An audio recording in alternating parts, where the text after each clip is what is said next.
नमस्कार। मैं शिक्षा की बात हर शनिवार के इस अंक में शिक्षा से जुड़े सभी शिक्षकों और शिक्षा प्रेमियों का हार्दिक अभिनंदन करता हूं, स्वागत करता हूं।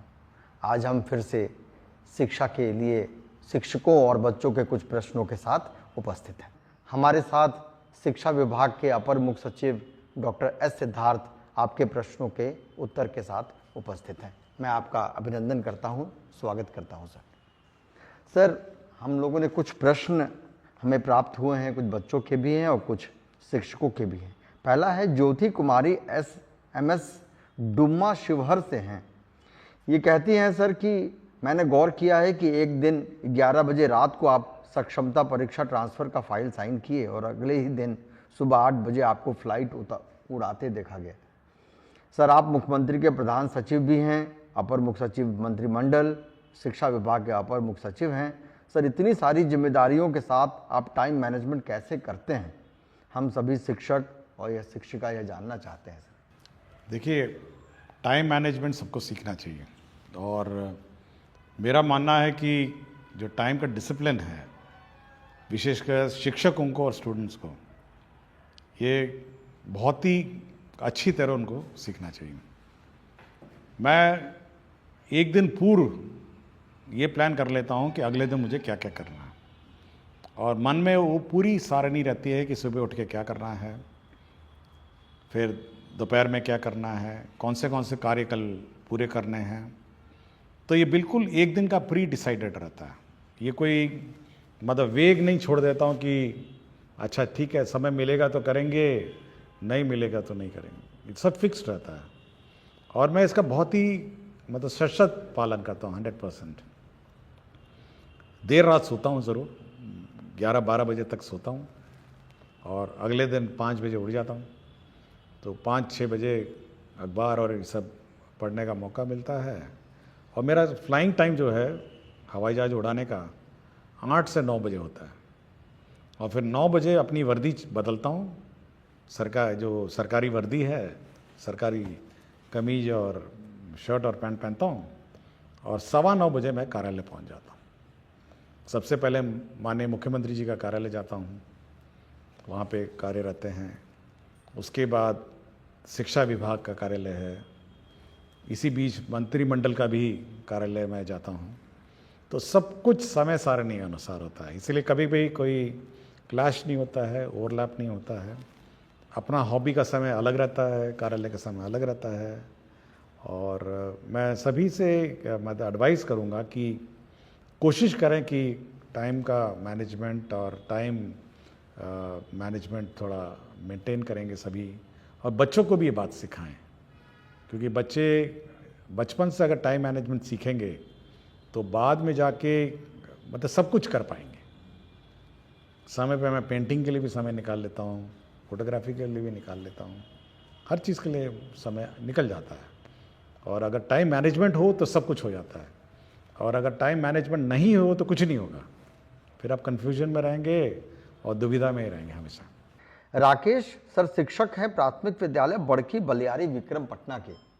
इनका पूछना है कि जब हम गुणवत्तापूर्ण शिक्षा की बात करते हैं तो बच्चे ज़्यादा मातृभाषा में सीखना पसंद करते हैं और अभी तक बच्चों के बीच इससे संबंधित कोई सामग्री नहीं गई है, जबकि राष्ट्रीय शिक्षा नीति भी इसके संबंध में बात करती है। देखिए, मैं इस बात का बहुत समर्थन करता हूँ, और जो छोटे बच्चे हैं विशेषकर क्लास 1, 2 और 3, वो अपनी मातृभाषा में ही उनको शिक्षा होनी चाहिए। और चाहे वो अंग्रेज़ी पढ़ा रहे हों, हिंदी पढ़ा रहे हों, जब तक उनको अपनी मातृभाषा में नहीं सिखाएगा तो उनका जो लर्निंग कर्व है या लर्निंग कैपेसिटी से वो बिल्ड नहीं होगी। ये ज़रूर मतलब है, समस्या है कि हमने इंग्लिश की किताबों में भोजपुरी, मगही, मैथिली ये सब शब्दों का वहाँ पे अंकित नहीं किया है, और हिंदी भाषा की किताबों में भी ये बात लिखी नहीं है। बट मैं ये उम्मीद करता हूँ कि जब शिक्षक कक्षा में अगर मगध क्षेत्र में अगर बच्चे को टीचर पढ़ा रहे हैं, क्योंकि अब तो स्थानीय मोटा मोटी अब स्थानीय ही टीचर हो गए हैं, सक्षमता पास भी वहीं के लोग हैं, बाकी लोग भी उसी ज़िले के हैं, तो मैं ये उम्मीद करता हूँ कि जब भी पढ़ाएं तो अपनी भाषा जो मातृभाषा है उसमें उस बच्चे को सिखाने की कोशिश करेंगे। किताबों में ज़रूर ये कमी है, ये मैं एडमिट करता हूँ, और ये बहुत बड़ा चैलेंज है, और इसको बनाने में मतलब मल्टीलिंगुअल किताब बनाने में समस्या लगेगी। बट टीचर कोशिश करें कि भोजपुरी है, बच्चा है तो भोजपुरी में उसको सिखाएं, ए फॉर एप्पल है तो एप्पल को भोजपुरी में सिखाएं, B for ball, C for cat है, जो भी है अपनी भाषा में सिखाएं। लेकिन ये पूर्ण रूप से अब टीचर पर अब निर्भर है। सर एक सवाल है, प्रभा कुमारी बेगूसराय बिहार, ये +2 केमिस्ट्री टीचर हैं, UHS कतारमाला डंडारी बेगूसराय की। ये पूछते हैं कि गुणवत्तापूर्ण शिक्षा सुनिश्चित करने हेतु चेतना सत्र में कौन कौन सी गतिविधियां की जानी चाहिए सर? देखिए, चेतना सत्र में वो सब करना है जो आपके किताबों में नहीं है। ये मैं बिल्कुल स्पष्ट किया हूँ बहुत बार कि आपकी जो किताबें में नहीं, जो आपके करिकुलम में है, वो चेतना सत्र का पार्ट नहीं है। मतलब मैथ्स है, इंग्लिश है, हिस्ट्री है, ज्योग्राफी है, वो नहीं। चेतना सत्र में मैं पिछले एपिसोड में मैंने कहा कि आप उसको वैल्यूज़ सिखाएंगे, मतलब एक मानवीय जो गुण है वो सिखाने का सत्र है। दूसरा है कि जो आज के दिन में जो अगल बगल चीज़ें हो रही हैं उसको मतलब सेंसिटाइज करने की बात है, उसको न्यूज़ के बारे में, समाचार के बारे में।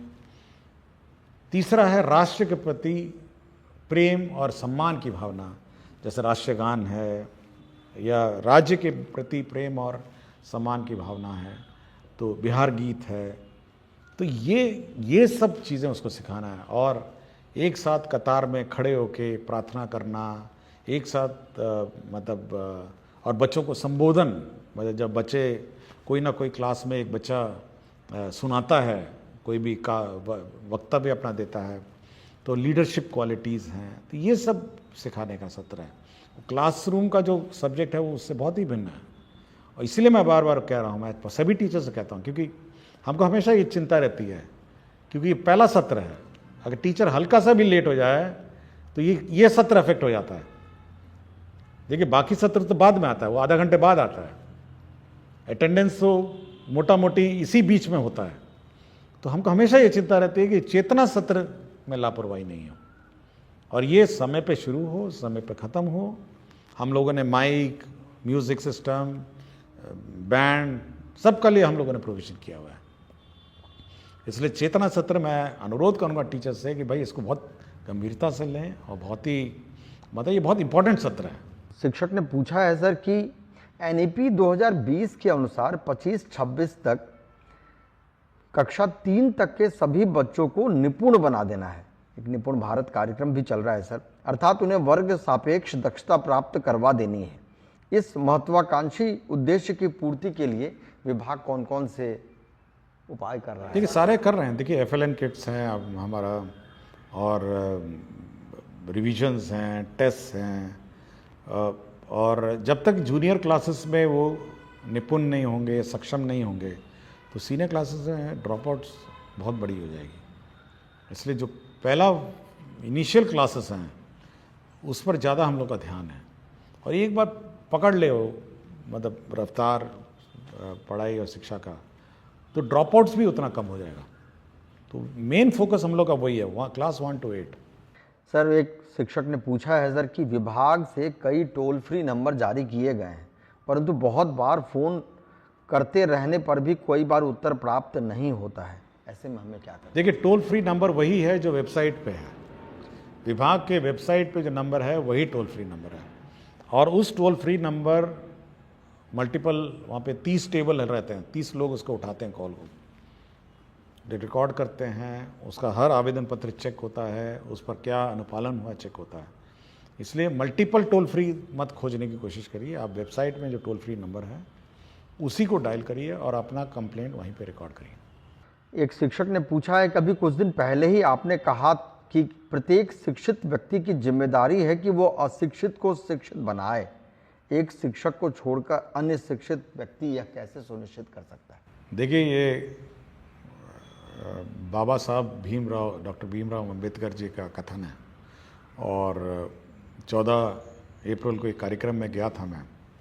उस कार्यक्रम में मुझे किताब मिली थी और किताब के पीछे वाला कथन है जो मैंने पढ़ के सुनाया है।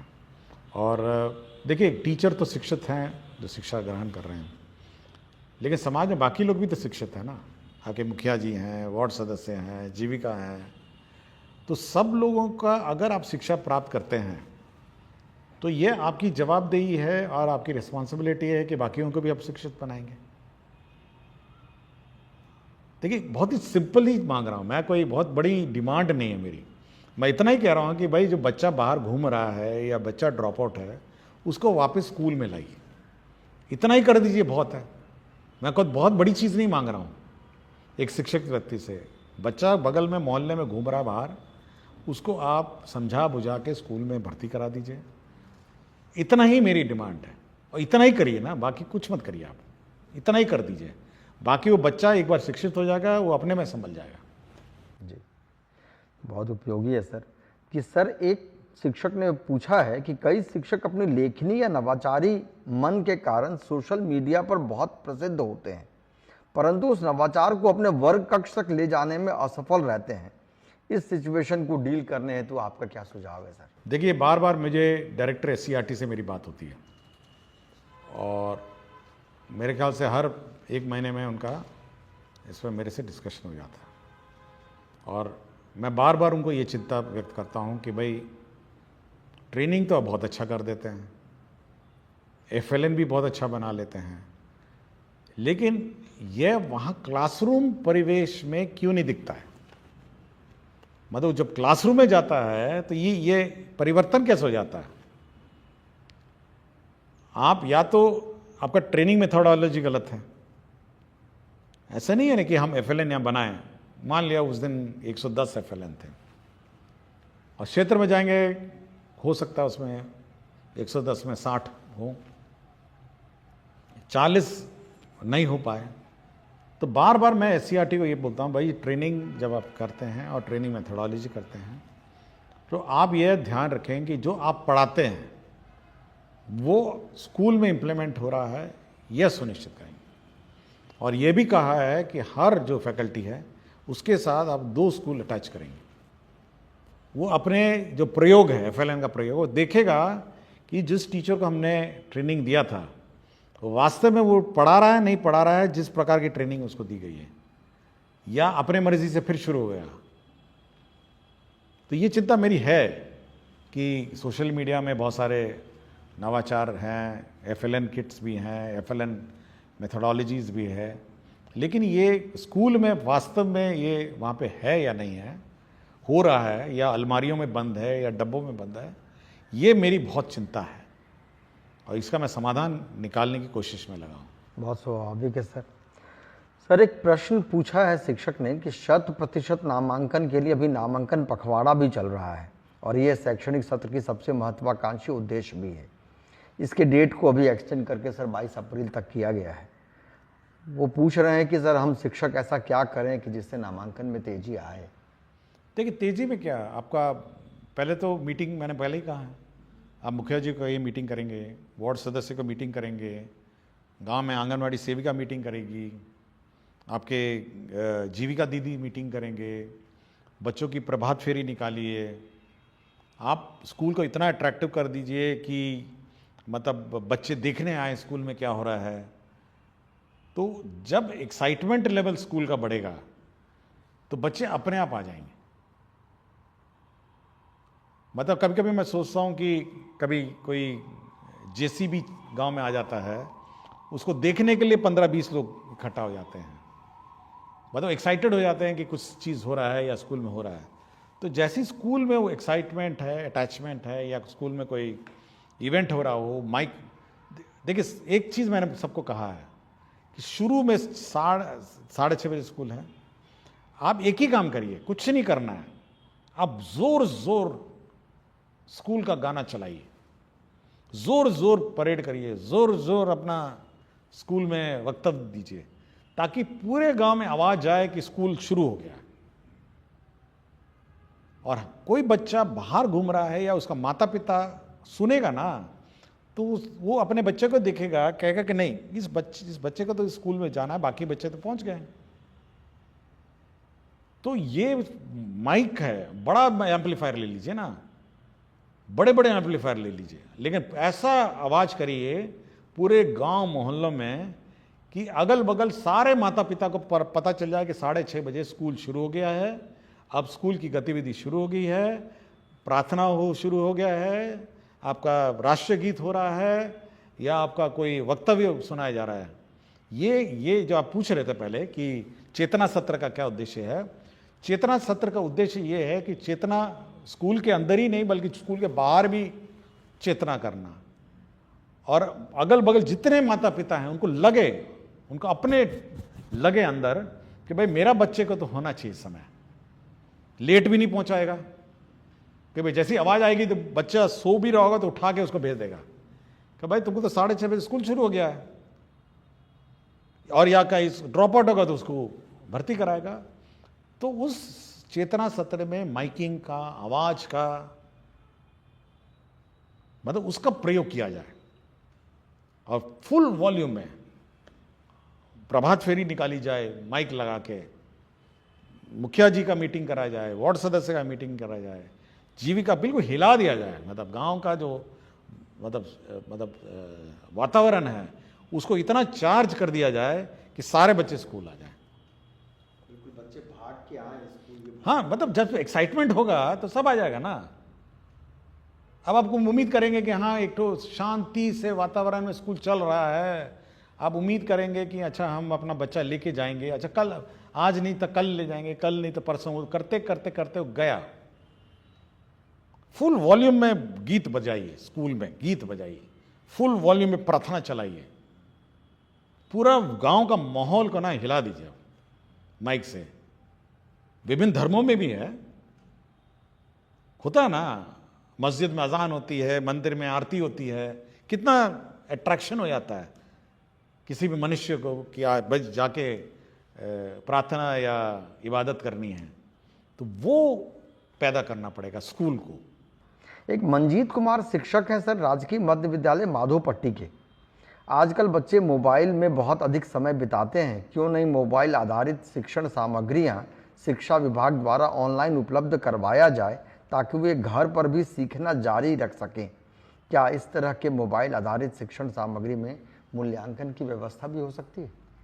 देखिए, हम लोग का है कि इस क्लास 6 से हम लोग ICT लैब स्थापित करेंगे सर, और क्लास 6 से सभी स्कूल में कंप्यूटर होगा, छोटे स्कूल में कम होगा, बड़े स्कूल में कम होगा, और हम लोग मटेरियल को डिजिटल फॉर्म में भेजेंगे सब स्कूल में, और कोई भी माता पिता या बच्चा लेना चाहे डिजिटल फॉर्म में ले सकता है। तो ये व्यवस्था हम लोग कर रहे हैं, और लाइब्रेरी में पेन ड्राइव हम लोग रखेंगे, जो बोरो करना चाहेगा किताबों के अतिरिक्त पेन ड्राइव भी बोरो कर सकता है, घर ले जाए अपना कॉपी करे या जो करना करे। तो डिजिटल लाइब्रेरी को भी हम लोग स्ट्रेंथन करने की कोशिश में है। तो इस साल हम लोग का यही लक्ष्य है कि ICT लैब हो, डिजिटल लैब हो, और बच्चे मतलब फिजिकल बुक्स के अलावा डिजिटल बुक्स भी बोरो कर सकें, ये हमारी व्यवस्था है। एक बच्ची का प्रश्न है सर, सुहानी कुमारी हैं, कक्षा 4 मध्य विद्यालय माधोपट्टी दरभंगा की। इनका सवाल है सर कि विद्यालयों में बच्चों की ऑनलाइन उपस्थिति दर्ज करने को लेकर कुछ दिन पहले संकल्प लिया गया था, क्या इसी सत्र से बच्चों की ऑनलाइन हाजिरी बनेगी? ये कौन सा क्लास की हैं? ये कक्षा 4 की हैं सर। 4 की हैं, चलिए। ये अट्रैक्ट हो रही हैं चीज़ों के साथ की। कक्षा 4 में भी मतलब डिजिटल एज का जनरेशन है। देखिए, हम लोग ये अवश्य है कि हम लोग ऑनलाइन अटेंडेंस लेंगे, और सबसे प्रथम 1 मई से आपको याद होगा कि हम लोगों ने 30 टैबलेट 30 स्कूल में बांटे हुए हैं और उसकी मॉनिटरिंग कर रहे हैं। तो सबसे पहले हम लोग इस 30 स्कूल में ऑनलाइन अटेंडेंस, मतलब बच्चों का अटेंडेंस करवाएंगे। ये 30 जो स्कूल्स हैं, 5 ज़िले हैं, 5-6 ज़िले हैं, हर ज़िले में 5 हैं, और उसमें इवन फेस रिकग्निशन सॉफ्टवेयर भी बिल्ट इन है।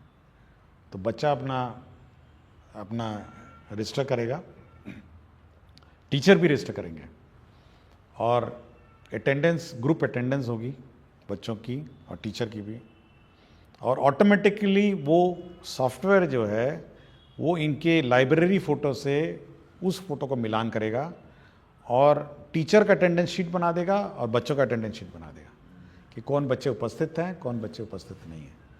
तो ये 1 मई से 1 मई से ये 30 स्कूल में हम लोग लागू कर देंगे। ये ट्रायल पे चलेगा कुछ दिन, टेक्नोलॉजी नहीं है, लेकिन उसके बाद आपको हर टीचर का attendance automatically optical recognition software से निकल जाएगा और हर बच्चा ग्रुप में भी बैठ के मिड डे मील खा रहा है, उसका फ़ोटो ले लेंगे तो वो ऑटोमेटिकली बता देगा कि कितने बच्चे, कौन बच्चा खा रहा था और कौन बच्चा उस पूरे कतार में मिसिंग है। तो ये सॉफ्टवेयर है। कक्षा 4 की जो सुहानी कुमारी बच्ची हैं, छात्रा है, तो डिजिटल एज में प्रवेश कर रही हैं, तो अब वो कागज़ी अटेंडेंस और फिज़िकल अटेंडेंस का युग ख़त्म हो गया है और एक बार ये टेस्ट हो जाएगा तो स्टेट वाइड रोल आउट करेंगे हम। बहुत बहुत धन्यवाद सर। सभी को नमस्कार। हम अगले शनिवार के साथ पुनः उपस्थित होंगे। धन्यवाद।